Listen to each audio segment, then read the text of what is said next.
Hey everyone, welcome back to another plan with me, or welcome if you are new around these parts. Today's plan with me is the very first of the year, the very first for 2026. It is for January, and as you can tell by the thumbnail for this video, I decided to do moths. I had several different sketches of moths and different inspirations of things pop up on my Pinterest, and as always, that's how I typically plan my spreads, which I had the idea to do moths last year, but it never quite happened. But I immediately knew with this that I wanted to keep it pretty simple. I didn't want there to be a ton of colors. I wanted it to be pretty much black and white, and the only thing I use is my Sharpie fine liner, which I did finally get a restock on because I have yet to have an actual fine liner, black fine liner in my collection in some time. They've all been dried out, they've all been used, and I just haven't gotten around to purchasing more. And so I've been using random pins around my house. And anyway, not that any of that matters, but I'm very excited to have my pin back. It's my pin. It feels right, but that is all that I use for the most part. I do use a couple colors of my Crayola Supertips just to give it something, but even then it is a light gray and a very neutral light green, just to give it a little something where it needed something extra. But that way it kind of looked like I'm in a sketchbook and I'm sketching out these moths, maybe as I come across them in the wild, or maybe just drawing them as I see them. And I think it's a really cool vibe to just keep it so simple. But here on the cover page, we have 3 different moths going vertically, and this is the only one that I think I know the name of. I believe this is a lunar moth, and I have seen one of these in person, which I feel like is kind of rare because I've only ever seen the one, but I did see it in real life and it was very cool to see.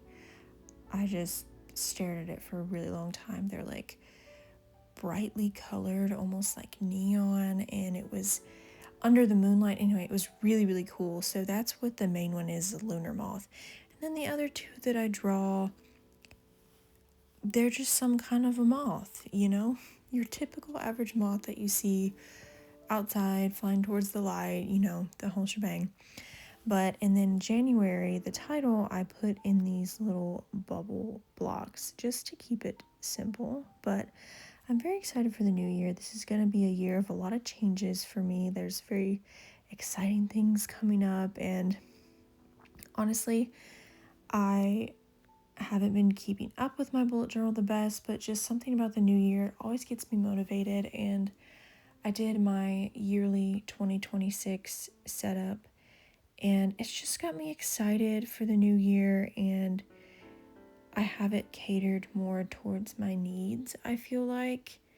And honestly, thank you so much for the views and everything, because it did so well, and it just kind of motivated me to keep going and keep doing this because I do love it. And I never want life to get in the way where I can't enjoy my hobbies and do things that I love, and that was definitely happening near the end of the year there. But let me know, are y'all bullet journaling? What are some of your goals? How has 2026 been so far? I can't believe it's already almost mid-January. It's kind of crazy. Yeah, so this is gonna not be posted super early. I'm still trying to play catch up, but it'll still be early enough in January that I hope it counts.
we have finished up with the title page and we are moving on over to our best page.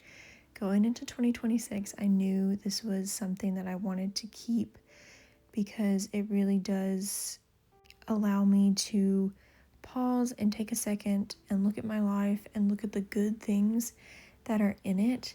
I really enjoyed flipping through my 2025 bullet journal, and even though some months I didn't keep up with it as much as others, some months I really did, and each month I got to read at least a couple of lines of something great that happened during that month on a certain day, and it was kind of like a time capsule. It was like of memories going back and looking through it, great news that I got, funny things that happened, simple things that brought me joy in a day. And so I definitely wanted to keep that up in 2026 because it's a great reminder to have something good. But we kept this page pretty simple. We did 2 moths flying in the top and bottom corner, and then we're doing the same bubbly blocks to write bests in. And I feel like this is something you can do even if you don't bullet journal, because I know a lot of people probably watch these videos and just because they're kind of fun and relaxing, and not everyone's out here making a bullet journal, and I understand that. But I feel like you can just take a piece of paper or take a notebook, or if you have a planner instead of making your own, I feel like this is something really fun and simple that you can do, and it just takes a couple minutes, and it really makes you appreciate life because the world's crazy. But moving on, this is the calendar page. Again, keeping it pretty simple with black and white. We are drawing a couple of moths up at the top, and then on the side we have the same bubble blocks to write out in January, and then we have another moth that's going to be down there in the corner. And I feel like I should go ahead and preface, because I am the queen of mistakes, and that is something that I know will continue into 2026. But it's okay. I'm the queen of mistakes, but I'm the queen at fixing them, I like to think.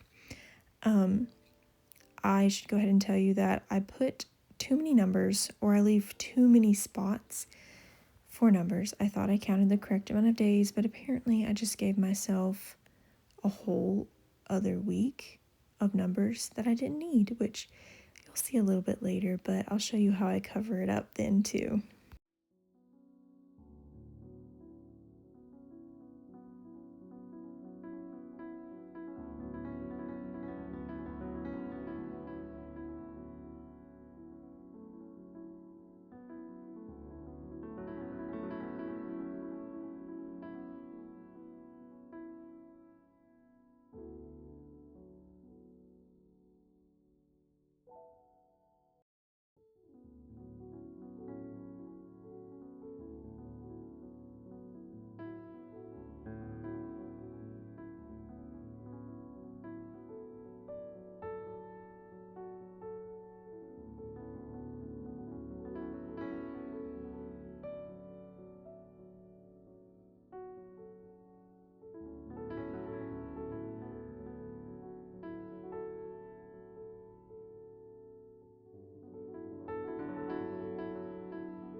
This is also where I bring in just a hint of those markers. Again, just very subtle colors of gray and green. But here I am writing out my days, and you can start to see me slow down because at this point I had already reached 30, and I was like, well, something's not quite adding up. But instead of like whiting it out or doing anything different, I decided to make a cute little notes page if I needed to make any notes for whatever reason. And then in the blocks that were left, I wrote notes. And I think I covered that up pretty flawlessly. But moving on to our weekly spread, I'm gonna probably be trying out a few different things for my weekly spreads just to help me keep up with it and fit however it is in my daily life. So I write a lot of to-do lists, and I do write one pretty much every day. Occasionally there's days that I don't, especially if it's a day that I'm not working necessarily. But even then, I still write some to-do list. It just depends. Like, let's be honest, life gets in the way. But something that I did for December is that I had more of like a running to-do list so that way there's no pressure of like Monday, Tuesday, Wednesday, Thursday with these specific dates and you have to go ahead and pre-plan. It's more of a running to-do list. So this is a new chart that I'm trying out. Well, first of all, we're doing a lunar moth in the center because she's gorgeous. But along the sides here, you can see that I kind of have sketched out different columns. And I'm just going to keep a running to-do list, and I'm going to separate them based on work and life, like everyday stuff at the house. And I think this is going to be a great way of separating things out for me because the way it works with my job, I essentially have to keep myself accountable for each and every day. So I have to sort of plan out my week. I typically don't go farther than a week unless I have important caterings or dates and things that I need to keep up with. But I have a to-do list for that day and I have to stick to those tasks. It helps me stay accountable, makes me remember important days.